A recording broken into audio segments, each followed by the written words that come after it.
We're good and we're going. Welcome back to the Movie Well Marathon. I'm Andrew. And I'm Mac. Yes, and we've wrapped up our 80s marathon. We're all done. This has been Mm-hmm. super fun. Sorry for the audio issues for anyone who ever does listen to this. It was bit of a. Yeah. For listeners, it was a Maybe, bit of a slog. For us, it's been great. Um, yeah, no, not that it would be helpful to put this here at all, but if you happen to click on this one first, just go ahead and skip all the yeah, 80s you can skip ones. the They're gonna 80s. be painful. Yeah, if this ever becomes something big, like it blows up, I'll be happy to revisit them. It'd be fun to watch them Sure, again. sure. But I think this style marathon was kind of fun. I'd be happy to do it again for Mhm. any decade after the 50s. I think there could be. Really? I think we could find some cool things for the Nothing 60s earlier? and no, because I think we'd have to. It'll be too. I guess we could look into it. I don't anticipate it being as fun to do anything before the 60s because I need at least a little bit of sci-fi, or it's just we're gonna be Mm. talking about 12 Angry Men and Citizen Kane, and like those aren't bad, but that's not exactly a fun talkative conversation. It's like, oh, do you think that one of the Oh, are best you movies kidding? ever is good? Yes, me too. All right, cool. Conversation's over. We can talk about why it's good instead of just picking apart the pieces. I suppose that's to explore later, but I know a 70s marathon and a 90s marathon would be super fun. Okay. Yeah, I guess we just have to pick a vibe for them, We kind of like we did do. with the 80s. Yeah, Mm-hmm. yeah. Just the standalone that encapsulates the vibe of that decade. But anyway, we're still in the 80s. We're wrapping up. Heather's came out Our last one. indeed March 31st, 1989. I have two different numbers here. Google says 1988, but then the other says 1989. So around there, still the 80s, end of the decade. Directed by Michael Lemon. Leman, Yeah. Leham, yeah, Lemon. Starring, of course, Ohaman.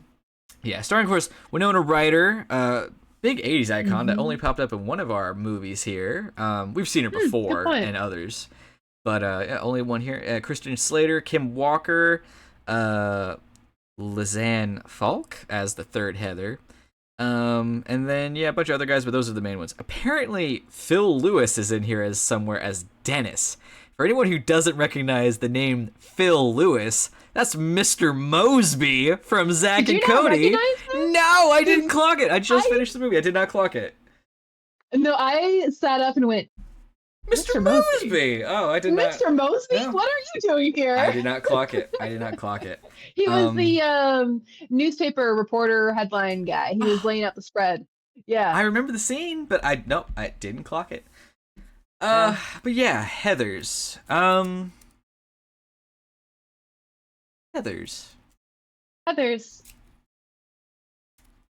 It's complicated. And yet at the same time, is it I don't like this movie, Mac. you don't like this movie? No, Why ever I not? don't like this. Is this a classic 80s one? Is this like an iconic one that people like? This is a cult classic. This is a There are cult people who classic. die by this film, but I wouldn't say that most people love this film. I'm looking In up the fact, I Rotten think Tomatoes most right now because I people, gotta know. in my opinion, most people love the idea of this film, not the actual reality of this film, if that makes sense. I can respect that. It has a 95. It only has 60 critic Mhm. reviews, but still, I can understand that. And I'm not. We have episodes where I come into it very heated, like having fun. I have ones where I'm a little more serious.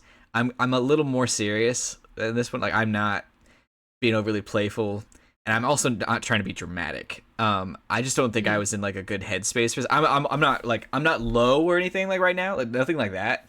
But for whatever reason, I just could not click with this, and Mhm. I did not find it enjoyable. I found a lot of it uncomfortable, and I also I understand if that is part of the point. Like I get that, but Mhm. even with that, there are movies that I watch that are uncomfortable that have sensitive subject matter or challenging something or exploring something that are offering commentary, whatever it is. Though with this one, I just couldn't get into it. Do It you was want to hear me run down a list of things I don't like about this film? Because absolutely I have yeah. watched this film 3 times now. Yeah. Each time with the intentional goal of trying to understand what people seem to love about it. Yeah.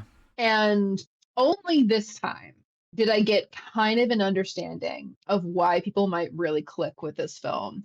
But it took me 3 tries, and I think the first time I watched it, I was in college. So it wasn't Mm. like I ever watched it blind. Like I Mm. was going in with the intention of like, all right, let's see what people are talking about. And I just haven't been able to latch on to anything until the third time I watched it. Yeah, go ahead. Um, so I don't know if I fully understood the first time I watched it that it's supposed to be like a dark satire sort of thing. Hmm. And the satire to me does kind of fill in some of the gaps and then like the why is this so extreme? And I also was able to place for me that I really, really, really dislike the editing and soundtrack in this film. Oh, okay. Like deeply dislike it because I think the cuts and the pacing and the line delivery timing is a like all just a little wrong. Like there are, especially in the beginning scene was where I was starting to notice in the cafeteria. I kind of like the dreamlike quality of the first scene. Super bizarre, Hmm. weird, introduces you to a lot of like the absurdity, but critiques that they're going to be making with like the primary colors and the wealth and the stepping on flowers just because you can and Hmm. playing games, right? The sort of control factor that what is it, Heather Chandler has over the other Heathers and the school in general. Like every time I watch that scene, I'm like, there is something happening in this film that maybe we can like get some solid commentary on. Hmm. But then the cafeteria scene happens and I lose it every single time Yeah, it's because just the pacing is weird. The only reason we have the montage in here is so we can get a sense of what high school is like, except for it's a really weird dramatized version of what high school is like. So it's like High School Musical but edgy, you know? So uh-huh. it's awkward and strange because it's adults trying to pretend to be teenagers. And I don't just mean the Right, actors, I mean the yeah. scriptwriters and the director too. Mm. And then we have this music soundtrack that's like almost like almost has like reggae vibes. Like it just kind of like pops in Mm. I didn't sometimes even and notice, then yeah. pops out for no reason at all that I could tell. Like the whole thing is meant to make you uncomfortable. I cannot sink into the story because there is no natural rhythm to what is happening when you put it all together. So like I lose the momentum created by that first scene almost instantly.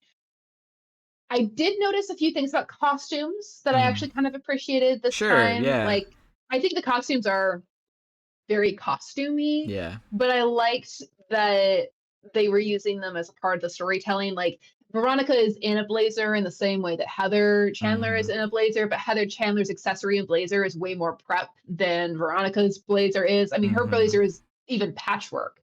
So like there's already a commentary happening about the differences of like where they come from and what they like their point of view on the world. So I like that there's a similarity and a difference in their costumes. The primary colors are interesting because you would think that you would give the primary colors to 3 Heathers, but instead you give like a secondary color to one of the Heathers, and she's the one that's like angling for red, which is the primary color, like the head honcho's color. And then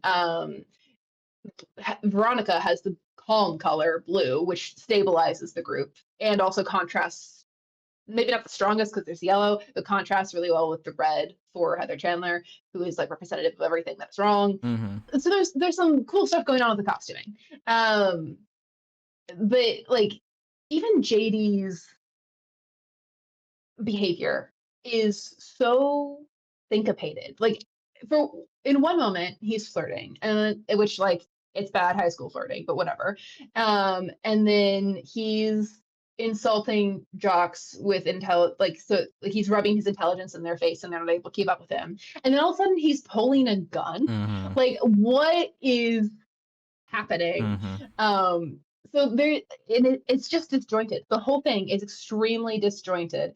I I managed to find a few things in this viewing that I think are what people latch onto instinctively when they're watching it. Like the way that JD coerces Veronica into his acts of violence is kind of interesting Mm-hmm. because I think it's talking about how it tends to be a male female dynamic, but it can be otherwise. Where like when one person finds themselves in a thrall of the other, they feel responsible for the actions the other is taking because they like, as Veronica puts it, she just can't control herself around him or whatever. Mm-hmm. But it becomes like her versus JD and against the Heathers very quickly. So like there's some destabilization and like who exactly are we fighting anyway in the plot.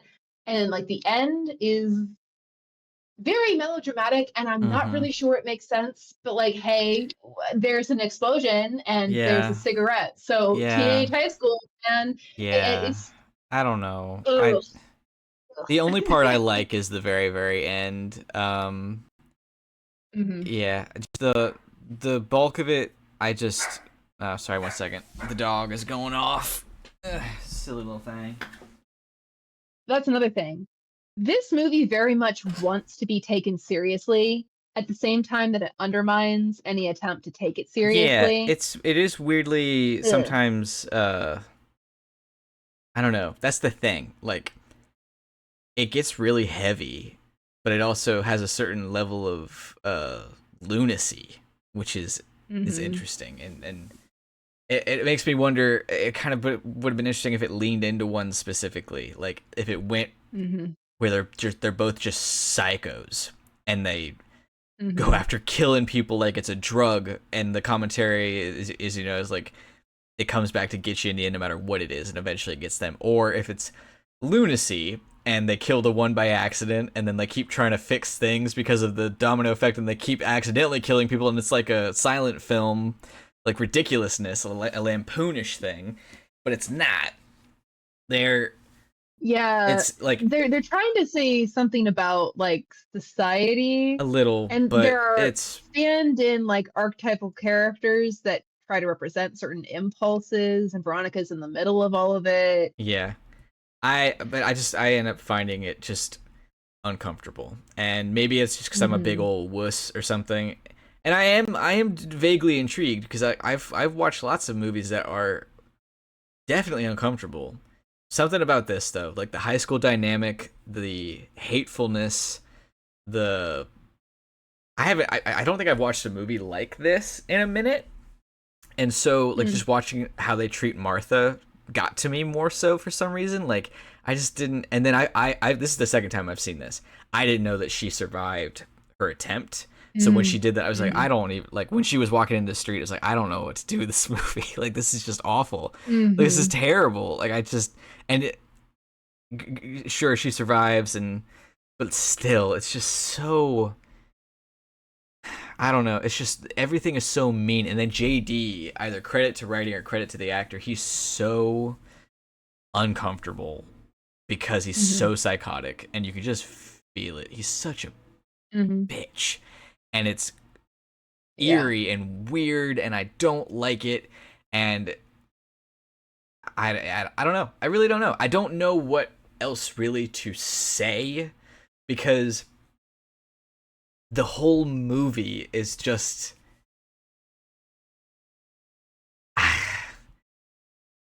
the whole movie is consistent in what it's doing, which is a constant Hmm. feeling of uncomfortability. And they do it in lots of different ways. Veronica's uncomfortable with her actions in the cafeteria. She's uncomfortable at the college party. She's uncomfortable with her friends. She's uncomfortable with her boyfriend. The only time that she seems to become comfortable is when she stops caring, and it almost implies that she's like a villain, but it doesn't because she's talking to Martha. So like that's kind of cool. Like the I like the movie as soon as JD explodes and she lights a cigarette with his explosion and then tells the other Heather to go fuck herself and becomes friends with Martha. That minute and a half of the movie I really really enjoy. No, But I the agree. I rest have that a note I at the very end. I'm like, I do like the end. And yeah, that's like I like the the end. only straight There positive note that I yeah. have, I think. There are movies, even movies with like, college, high school age characters where there's like a ridiculous body count is built up. But I don't feel good at the end of this one. And I'm not saying the movie says that you're supposed to feel good, but like JD kills the first Heather, right? That's on him. But then Veronica does kill that one jock guy, and the jock guys are assholes, Mm-hmm. but they are not assholes the same way those college guys are assholes. You know what I mean? Mm-hmm. Like, and those characters don't die, but those two football players Well, die. I mean,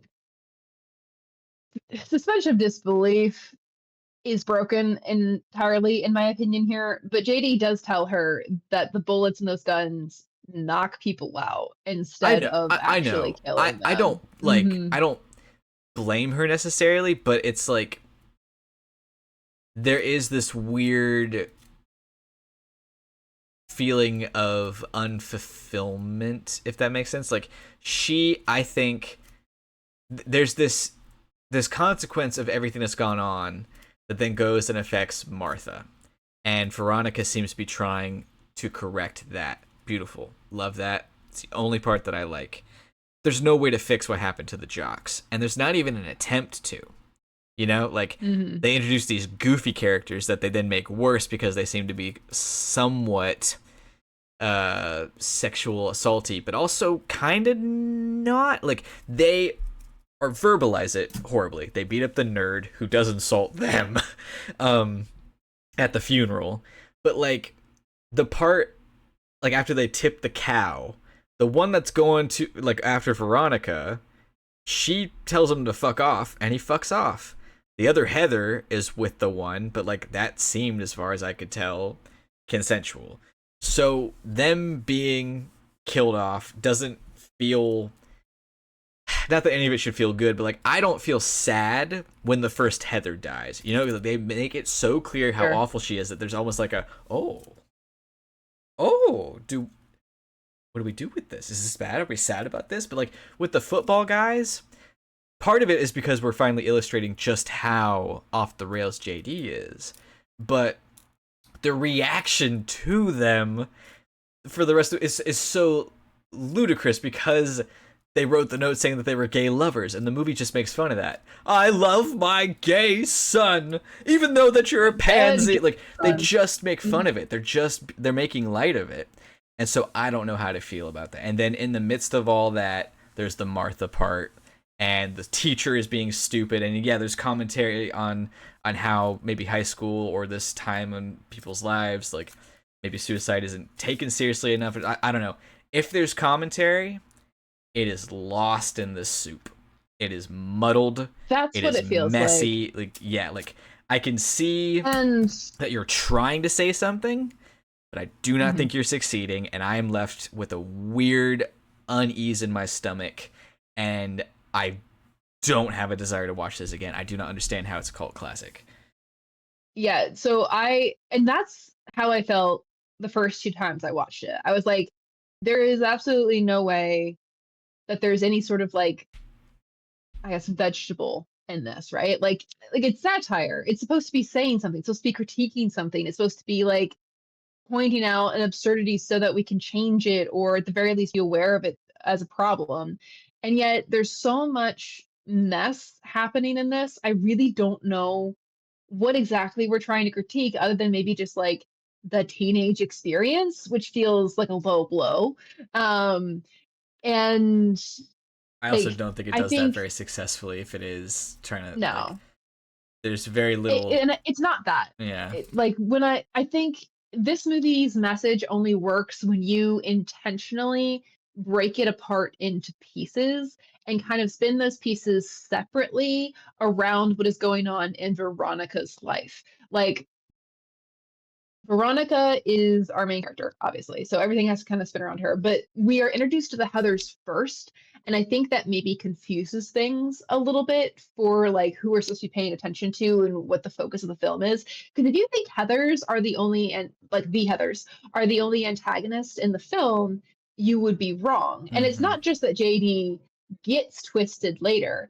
He starts Yeah, twisted. he's a And you have to monster. be able, yeah, you have to be able to recognize that and realize that Veronica's freedom or whatever she thinks she found with him is also her falling under his influence rather than just being under the Heather's influence. Mm-hmm. So like if you think about it from like the perspective of Veronica dislikes her friends. she feels like she has to be friends with them. She even calls them like the people she works with, right? She's like, I don't really like them, but they're my coworkers and I have to put up Mm-hmm. with it if I want the social status that I have.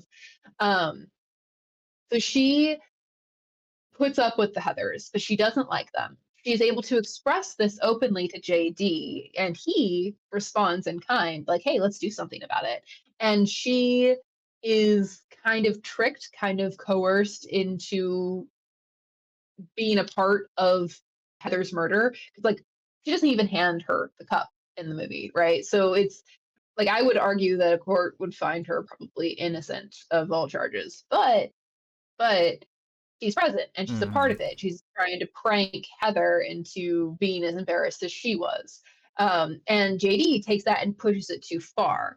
So that's where you first get the sense that, well, maybe not the first sense because he does pull a gun in school, but there's just this, like, you're like, okay, he's not really listening to her. He's kind of doing whatever he wants to do and making her a part of what he wants to do. And if you continue thinking about JD's actions as sort of just like, he is the violent impulse. He is the teenage rebellion without a cause kind of character. He is not a friendly teenage rebel character because you get the teenage rebel all the time that ends up being rather Mm-hmm. ineffectual. Most Hollywood films will provide you a teenage rebel, but they'll do it in a way where it's like, oh, that's just Steve doing what Steve does. Mm-hmm. Wave at Steve as he protests in the hallway or Yeah. something, right? Like The there's no key to Bender or that. the Heath Ledger's character in 10 Things I Hate About You, like, Yeah. He's edgy and shocking, but he's not actually dangerous. right, JD is that. fucking He is, I think he's psycho. supposed to be there's a lot of literary references that I only caught for the first time this time going through. Like, for Mm. example, their town is Sherwood, Ohio. And I think that's supposed to be a reference to Sherwood Anderson, who wrote Winesburg, Ohio, about the small town that he grew up in and Oh, how people were full of impulses and repressions in the small town that he grew up in. okay. And there's also references, very subtle references. They don't actually make any open references, I don't think, to Holden Caulfield, but there's a kind of like Catcher in the Rye vibe to the behavior I of caught the JD. Scarlet Letter reference when There are Scarlet Martha. Letter references, Yeah, the Moby Dick stuff yeah. with Okay. Duke, Heather Duke. There's If you start trying to pull in the illusions they're making, this is supposed to be commentary on like American society and American teenagers as an example of the impulses of American society. It's not expertly done, I don't think, by any means. However, if you're looking at it like boiled down pieces of the extremes of society, the Heathers represent control and popularity, and JD represents sort of like the violence and the self-loathing aspect. Veronica represents the people who are pushed and pulled by other directions. I mean, heck, she hangs out with, what is it, Betty, and near the end of the film, Mm-hmm. and Betty convinces her to knock her ball away, right? So like, even a character who has no social power in this setting can Mm-hmm. influence Veronica. That's a good point. Um, so like, Veronica's kind of at the impulse of whoever is around her. I think a really That's a good good. example of, No, go ahead. yeah, I don't want to cut you off if I'm going to say what you're going to say because it's your moment. just a perfect sort of analogy or visual metaphor for JD and Veronica's relationship is when she burns herself on the cigarette lighter and he uses her Oh, hand to yeah. light his cigarette Fucking because she wild. self harms, and he's like, let me just have some fun with Yeah. that. And that's I was going to messed say up. an indication of Veronica not knowing who she is or being able to do what she does is how her little superpower is mimicking everyone else's handwriting. But Mm-hmm. her handwriting's a mess, Mm-hmm. Great point. influenced by Mm-hmm. others. Yeah. So, And she's yeah. only really able to express herself when she wears that monocle and she's writing Uh-huh. in her journal. I will add the little footnote here, and I should have before. Like, you're pointing out great things, and that is awesome.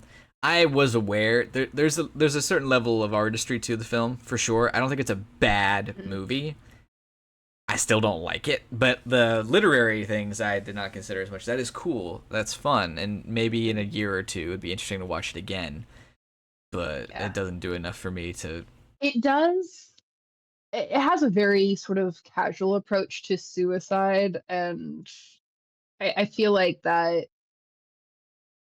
I think it potentially accidentally does as much damage as the stuff in the film Mm, does in the high school, yeah, because you know? I, on a very real level, I can't tell if the movie's approaching it like it's funny or if it is tragic. Because for Martha, it's tragic, but it didn't happen. And then they've got her in all these casts, and she's in a little seat now, and they're like, it's kind of funny. With Heather, Mhm, it's not tragic. It's surprising, but because we hate her, mhm, it's not tragic. For those two football players, though, it's terrifying. But then it becomes ridiculous because of how the cops deal with it, because of how the funeral addresses this. Like, I don't know what the movie's trying to say for the most part, you know? And then well, if we the way consider the that it's a parents react to being told that their daughter might be suicidal, and they're like, well, we were told to keep you away from these things, and to do this or that, and they don't even check on her. Like, so, like, do they care or not? Like, mhm. it's. Well, the whole thing is it's pointing out, like, if you remember that its goal is to target the world that these teenagers grow up in. Mm, We're critiquing the police because they do yeah. basically no detective work Uh-huh. and they assume a bunch of really negative things about a couple of kids because they think they're gay. The like they just take that note on surface level. So there's no protection for those kids from the police. There's no protection from big feelings or like threats of self-harm at the high school because the teachers all arguing over they're either out of touch or they're trying to get clout essentially like positioning the Paulina or whatever teacher at the head of the table for the second meeting is speaks about power dynamics. She just wants to be in charge. She just wants to be respected. And then the cameras being called in for her whole thing is like, this is not really for the kids. This is for me. Which is why the suicide elements being connected to Heather, the Pockthert girl, that makes it's a very interesting effect because Heather loses some power when it's like known, quotes known, that she committed because Heather Duke suddenly is eating, right? And she's doing what she wants to do. And there are Mm-hmm. people around the school who are feeling comfortable because she's no longer there. They're like, turns out she didn't have control over us anyway. And then there's also a level of like, because Heather did it, it's fashionable. And so when it seems like it's spreading, like that's where the sort of tragedy comes in with I think Martha. But and then like their line about how she was just trying to imitate and it doesn't really like it turns out she's not cool enough essentially to Mm-hmm. commit. And that's when Veronica starts like breaking, but not entirely breaking away from everything. Like, I don't know. They're trying to do something there. It's just it's such a serious topic and it's just awkwardly done enough. I have a hard time with it. And I feel like it gets better as you get older. So like I'm very concerned about all the teenagers I knew in high school who absolutely loved this film, Mm-hmm. or the musical associated with this film. And I do kind of understand the musical because the music is actually kind of great, but the story itself is very twisted, very strange. Kind of feels like it's taking advantage of the fact that it's sensational, Mm-hmm. but it's not just taking advantage of the fact. I don't know. I don't know. I just don't. And it's.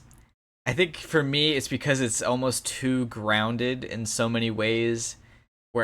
Because the world is not overly fantastical, I can't feel good about any of the deaths. Like, if this movie was about Wednesday Addams in a regular ass school Mhm. finding ways to systematically kill the popular people to free the school in the most ridiculous lampoonish ways, like being eaten by But piranhas and see, falling into a pit of snakes, like for some reason that's enjoyable. But this feels different. that's And maybe that's just me, but it's I don't know. That's what they're doing with JD. JD is essentially a slightly more realistic version of a Wednesday Addams, someone who is very comfortable using violence to get Yeah. their ends. And to be fair to your point, JD is not an avenging hero. He just wants to do whatever the hell he wants to do. Hmm. Um, but he is using Veronica's distaste of the world that she's in to make those people his targets. Like he targets the popular kids Hmm. because Veronica doesn't like the way that they run the society that she's in. And so he's supposed to be that rebel that you want to watch take people down lampoonishly, but the movie is intentionally calling out that you don't actually want a character who would do something like that Hmm. because it's unbalanced and they have no genuine good interest in their heart. You know, like this is not this is a satire meant to make you I challenge what's going on, I not a fun thriller movie where we get to have some sort of yeah. like self-fulfilling fun fantasy about I think murdering the people who irritate us, you know. I think that would come across a little bit better if the thing of the movie was they kill Heather, and then part of the commentary about like the void and the power vacuum is that the new Heather is just as bad, and so JD kills Mhm. her, and then a new one Mhm. comes in, and it keeps going. Like that's where I think that Agreed. title Heathers makes the most sense because the third one is barely a part Mhm. of this, and then it just keeps Mhm. going and going, and then JD, because he's already crazy, then he results to the idea of blowing up the whole school. Because I honestly think that comes out of almost nowhere. That's insane, even for what he has done in this movie. So, Mhm. if we wanted to do this combination of commentaries of, you know, a the idea that someone will always fill in a role, that's that like violence, killing is not a way to change things. Eye for an eye never ends, and then in the background there's this commentary on how teenage suicide is approached by the adult world. Like there's something there. I just don't feel like Mhm. it's the Well, and it took me the 3 watches to get to the point where I realized Veronica only starts making changes when she intentionally does not do what Heather would do or when JD would do, right? Like mhm. when she realizes that Heather McNamara, the third one, Yeah, whenever she's like in the bathroom, she's like, yeah, I yeah. am going to go stop that. And she using like communication and sympathy is able to save a life, right? Hmm. And once she has power, or at least once she faces down JD and realizes that she can do whatever she wants to do, she directly takes the power from Heather Duke with the scrunchie, right? She's like, this is mine now. I'm in charge now. And then she turns around and uses her power Right. in Yeah. kindness, Hmm. you know? So, like, there's Veronica's character only works, can only find a good ending when she stops doing the things that JD and Heather want her to do. And I mean, even in the scene with the bomb, it's JD's own flailing that stops the bomb. Her shooting at him distracts him, but she's not able to actually stop him. He accidentally stops himself with the knife and the wiring or whatever. Hmm. So there's a very interesting sort of avoid. It's not like she walks in, shoots him, is the hero. She can like in order for her to be the character she needs to be, I don't think she's allowed to kill, or at least not Well, intentionally. You okay, know. yeah. Well, Hmm. I see what you mean, but I mean, JD was gonna die without that bomb, so True. yeah, that's just True. him trying to reclaim some power of his own. It's true. I had a feeling, um, with all this, I was curious just now. What does the name Veronica translate to? And in Greek, it does translate to "she who brings victory," and I had a feeling. So Yeah. cool. Hmm. Yeah, Hmm. I can see the little sparkly bits in this very dark basement. It's still not a basement I want to go into. I like my version better Yeah. of this Yeah. futile Well, attempt to change the system with violence and killing that results in JD just going crazy. As it is, I'm not big about this new movie either, but I do feel like Mean Girls is a better version of this story. See, Like I haven't seen Mean Girls, but like because I know part of what the vibe is, I don't know if I want to watch it. it's it has a very similar setup. There's an outsider who gets roped into three very popular girls who all have like a unique color scheme, outfit, Yeah, get up. it's so There's exhausting. a sort of counterpoint offered by a love interest, although admittedly a much softer, sweeter counterpoint Mm. um, than JD is. And there's way less cartoonish, lampoonish violence and death than being visited by the ghosts of people that you accidentally killed, all that in there, which means that the point is ends up being quite different. Like Mean Girls is a softer version of whatever point these two movies are trying to make.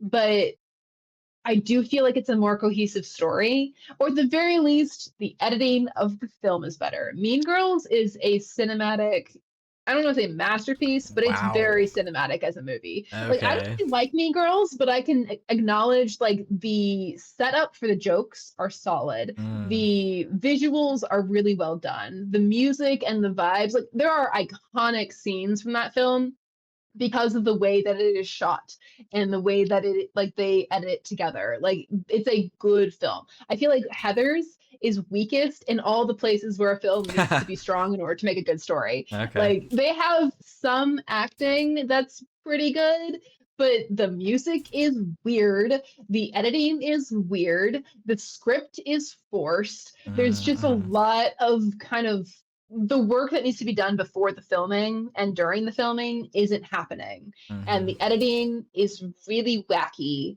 So like the story, which already was convoluted, gets lost in an audience member who's like used to a good film. I really hate the editing in this film. I like genuinely Fair cannot enough. stand it. Yeah. I can get behind that. I don't really have much more to say. I I think upon another watch and maybe a full analysis of all its literary things, I could consider it a whale. I do not right now, and I don't think I'd recommend it. I of I don't the recommend it either. Yeah, of the movies we've watched which are semi targeted at kids, like Breakfast Mm-mm. Club, Big, Ferris Bueller's Day Off, ones that include challenging authority and doing things that are outside of the world of kids and being careful what you wish for and all that good shit. This one makes me the most uncomfortable in too many ways. I would not. I don't see any value from having watched this movie, so I would not recommend it. Mm-mm. Yeah, no, it's so disjointed.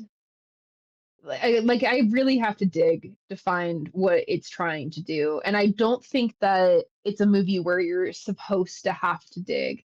My only thought is that maybe I don't get it because that wasn't my high school experience. I have always, Yeah. and I don't mean necessarily like the like depression, low self-esteem bit, although maybe a little bit on the low self-esteem. I just mean I've always been very confident about who I am and how I want to act and behave, that I've never really been that influenced by my peers to the point where like I'm kind of an outsider. And because I just like I resist just doing what the crowd wants to do. Mm-hmm. And I think maybe someone who is less assertive in that sense of self would feel the chaos that this movie is. And there's a sympathy element to how broken and disjointed everything feels like, because that's what their life feels like for them. But that's entirely hypothetical. I am guessing at that. As I currently stand, and the person I am, and the person who's watched this film 3 times, I don't get it. I can see that there's something there. I can see a lot of the intentional moves that they're making, but I don't connect. Yeah. Not until the very end, at least. Yeah, I agree with all that. I think of the ones we watched, this was my least favorite one of the whole marathon. Hmm. I don't know. Let me double check. Cause like I had fun complaining about Top Gun, but there was cool stuff in Top Gun. I was surprised by how good Dirty Dancing was. I love Big. I love The Goonies. I love E.T.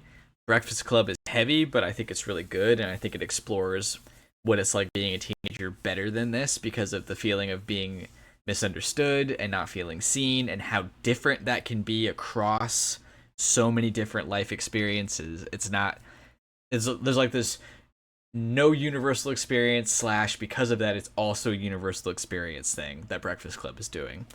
And I can find value in every single one of these movies that we've watched except for Heathers, including Top Gun. Even though I don't like it, Top Gun, you could almost argue, is a perfect cautionary tale of what not to do, and this doesn't even have that because of how You're extreme it is. so mad about Top Gun. Top Gun disappointed me, but it's artistically better than this, and the cinematography is amazing. Like, there's cool Yeah. shit in Top Gun. This, no. Ultimately, I think I have to agree with the point that Heather's is the weakest of the list. I think the reason I hesitated is because to me, Heathers and Breakfast Club are kind of in the same basket of like films I thought were supposed to be important to a teenage experience, and I end up being fundamentally very disappointed in. Mm. Um, I I don't like the Breakfast Club. I like a couple I scenes can from the Breakfast Club, respect but I don't like it. I can respect that you wouldn't like The Breakfast Club. I think it is a superior movie in almost every way. It is more And that's cohesive. why I It makes more agree. sense. Yeah, Hmm. there's more heart and genuine, real Hmm. commentary on life in Breakfast Club than there is in Heather's. And so Yeah, and I think yeah. the difference, well, okay, there are a couple of key differences between Breakfast Club and Heather's. The first one being Breakfast Club is not inherently pessimistic. It's actually inherently hopeful. They're Mm-hmm. like, despite all these differences and struggles that we have, we can understand each other and we can come out stronger on the other side because of it. Now, do I agree with all the points that Breakfast Club makes? Sure. No, Yeah. not at all. Right. But I do appreciate that there's a sort of like confirmation of the human spirit in it, right? They're like, Mm-hmm. we can do this. um, Heather's is largely critical. It doesn't get clarity until the very end, which is Mm-hmm. that's what the character is experiencing. That's what Veronica is experiencing. But it's mostly just like, and this is something that's wrong, and this is something that's wrong, and here's another thing that's wrong, and these two wrong things interact with each other in a really weird way to make another wrong thing. And it's not, I would 100% agree, just because it's more convoluted doesn't mean it's worse, but it's convoluted and poorly structured. Mm-hmm. So Heather's is also like technically a worse film than Mm-hmm. Breakfast Club is. And so like, yeah, Heather's is at the bottom of the list for me Yeah. as well. I think it's surprising of these movies. Maybe I shouldn't be surprised. This I need to check myself. I am surprised though how much commentary there is in this 80s marathon across the board. Agreed. There's an interesting amount It of was way more intellectual yes. than I thought it was going to be. Yes, there's more commentary than I was expecting in E.T. Not that there's a lot, Mm-hmm. but there's more than I remembered. There's a Mm-hmm. great deal in Red Dawn. Don't agree with all of it, but there's a great deal of it. Breakfast Club is just commentary. The Goonies is definitely lighter. There's a class thing, but It like not was. a lot. Mm-hmm. It's lighter. That's the most fantastical I think of all these. And that's considering that Ferris Bueller is breaking the fourth wall. Um, I don't think there's a lot of commentary in Top Gun. Just on a real level. I don't really think they're doing anything. I think there's a little bit about masculinity, but it's not Sure, large. sure. Mm-hmm. There's a shit ton in Dirty Dancing, which is awesome. And Yeah. I don't think there really is any in Big. I forgot there's magic in Big. Big is the most fantastical. But I still like it. Big just has a lot of, I would say, a crash course in life lessons. Yeah. Yeah. Yeah. It's a good way to put it. So yeah, I enjoyed 90% of this experience. I just Mm-hmm. and again, It's very possible for whatever reasons I don't fully understand or know. I may just not be in a good place to have connected with Heathers. Maybe when I watch it again, something will click. It just didn't here. Yeah. Well, and like I keep saying, it was so foreign to me that it did take 3 intentional Yeah. watches for me to get. And like, the reason that maybe the reason I got it this time is because I made myself pay attention the entire time. Mm-hmm. Like I usually, when I'm talking about that cafeteria scene, that's where the movie loses me Mm-hmm. most of the time when I watch it. Like the first time I watched it, I was like, this is bad. And then the second time I watched it, I was like, okay, this is still bad. And this time when I watched it, I was like, this cafeteria scene sucks. But I was able to sort of like lock back I'm in after the wondering if cafeteria it'll be scene. better when the shock factor is gone.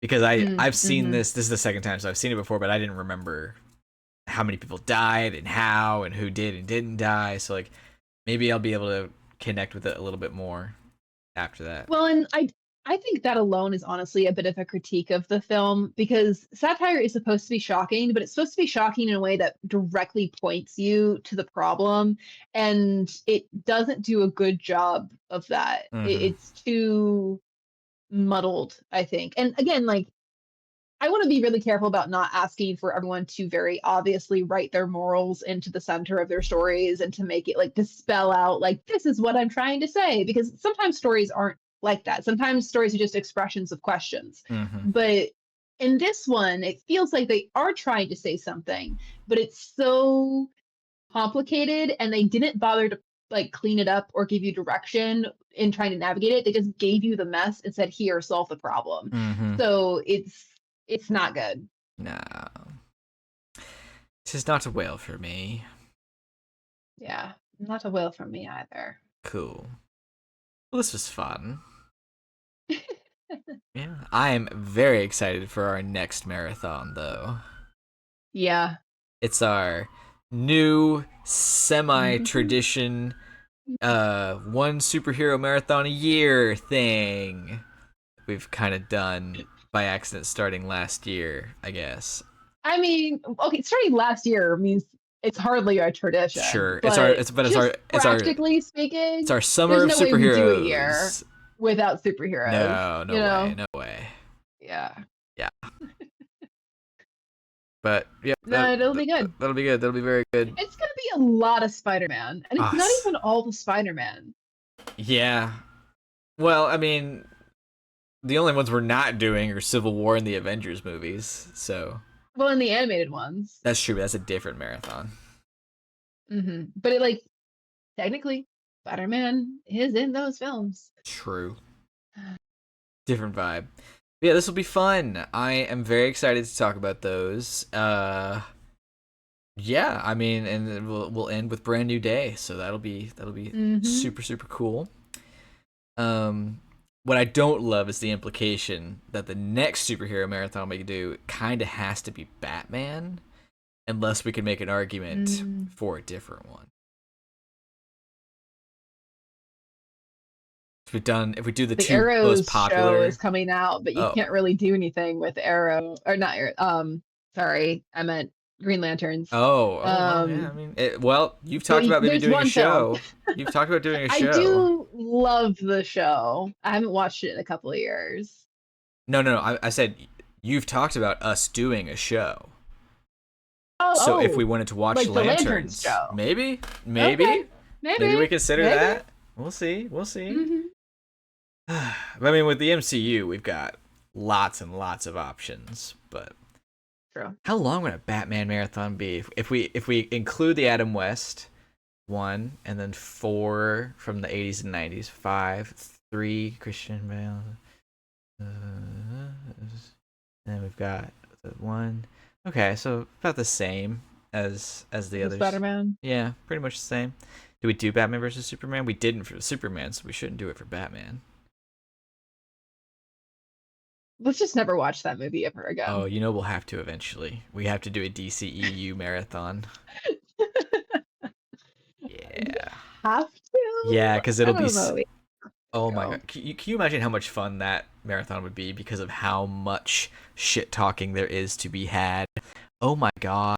It'll be so great. I always just end up repeating myself a bunch. Like, why did we make this Uh, choice? Why did we make this choice? This is such a dumb decision. yeah, but like it's fun to do that once a week with a different Yeah, movie. Yeah, anyway, that's us for now though. So thanks for that's listening. us. If you did, Spider-Man is next. Woohoo! Mm-hmm. Ooh.